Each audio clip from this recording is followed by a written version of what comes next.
We now turn to look at some problems of divine command theory, as well as some general concerns about religious-based ethics.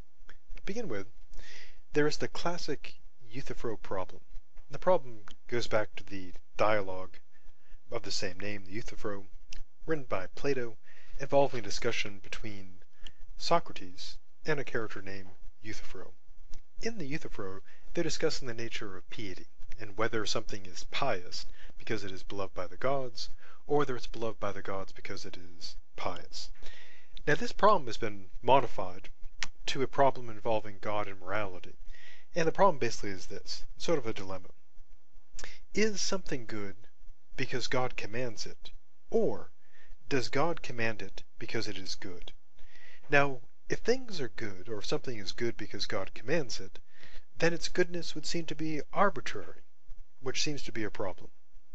But if God commands it because it is good, then its goodness would be independent of God, and thus divine command theory is false. And so the problem seems to be this. Either divine command theory is false, or it leads to arbitrary morality, which seems to be problematic, as we'll see in a bit. Second problem. There are many different religions, different texts, and different interpretations. And the obvious problem is, which one is correct? Even within the same sect of a faith, there are all kinds of different views. The same text is interpreted in different ways. Which one is correct? How do we know what God really wants? And so the problem is a fairly practical one. If we take morality based on what God commands, the challenge is, what does God command? How do we know? And if reason cannot help us here, then we have no way of determining what is good or bad. And the problem basically is that if God commands is good because he commands it, he can command anything. So reason can't help us here. It cannot provide any guide to determine what is good or not. We must simply know what God has commanded. And the problem is, how do we know that? How do we know we're not being misled? How do we know the text is correct? How do we know what God really wants? That's a fairly serious problem. A third fairly theoretical problem is this. And this applies both to divine command theory and any ethics based on metaphysical foundations. Now, the common criticism is that basing morality on religion involves grounding morality in metaphysics. Thus, arguing about morality requires arguing about metaphysics. And this makes moral argumentation discussion much more difficult, because metaphysics is also a very difficult and controversial area, and as it might be imagined, people disagree considerably about metaphysics, at least as much as they do about ethics, and so it ends up creating sort of like another layer of dispute and problems. Of course, that really would be the case that it makes things more difficult. It doesn't prove that ethics is not based on some sort of metaphysical foundation such as God, but it does create a bit of a problem. Now going along with this is what is perhaps a more serious problem, which is this.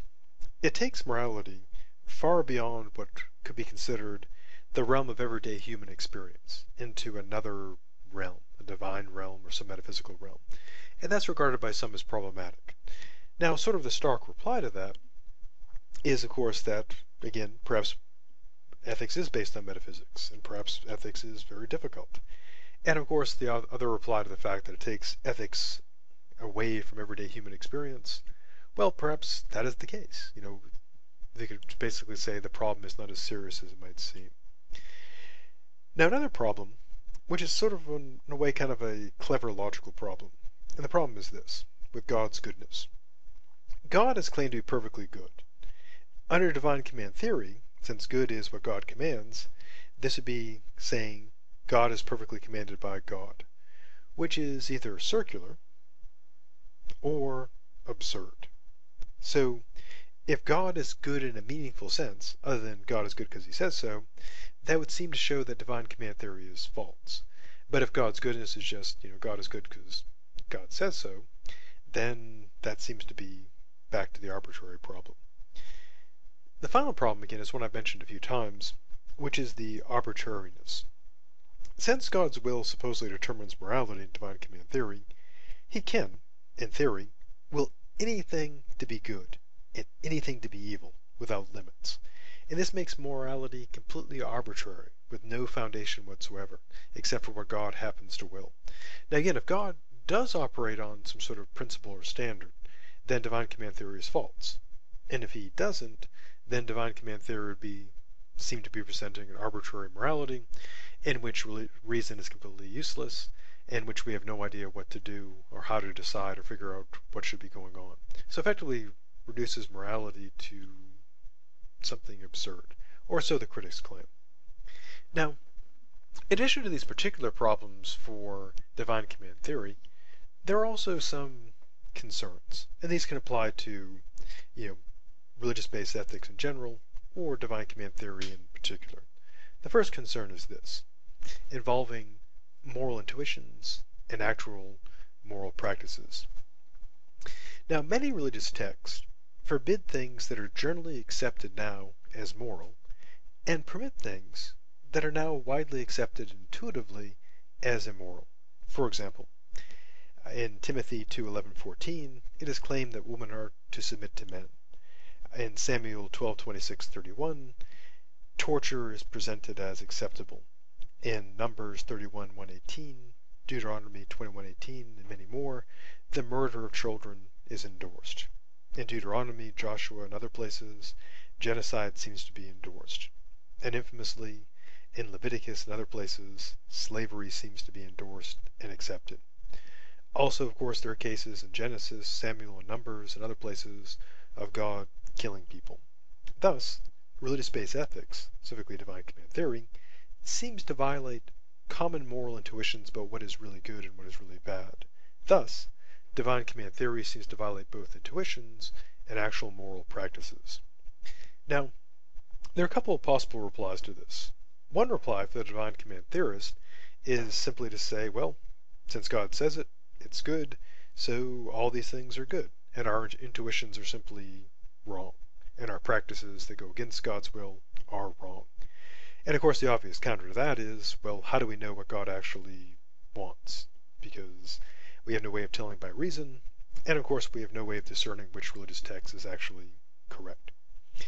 Now a second reply, for someone like Thomas Aquinas, they have an answer to this, because for Aquinas, ethics is based in reason, based in the natural law, the eternal law, etc. And God wills what is good because it is good. And so we can sort out which of our intuitions are correct, which of our practices are correct, and thus we can deal with those particular problems. So it might turn out that what it appears to be commanded in religion is mistaken, or our intuitions might be mistaken, but there's a rational way to address that, at least in theory. Another concern is the selective approach. People tend to be very selective about what parts of religious texts they accept or reject, and this is often not done in a consistent or principled manner. People often seem to pick and choose based on their prejudices and their political agendas. So ironically, a person's morality often determines what aspects of religion they will accept rather than the religion determining the morality. Now, of course, that's only a problem for people who claim that morality is based on religion, because if morality is based on religion, then it's not the morality that decides the religion, it's the religion that decides the morality. Now, divine command theory, of course, is not consistent with this actual approach, namely being able to pick and choose, because God determines what's moral, and people don't get to choose what to accept or what to reject. They simply have to do what God commands. But again, the challenge is figuring out what God commands. Now, in terms of replying to this, it could be argued that the moral claims and principles that are being rejected are not really commanded by God.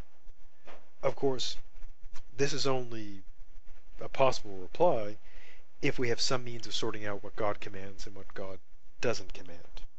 And as we've seen before with divine command theory, that's a bit of a problem.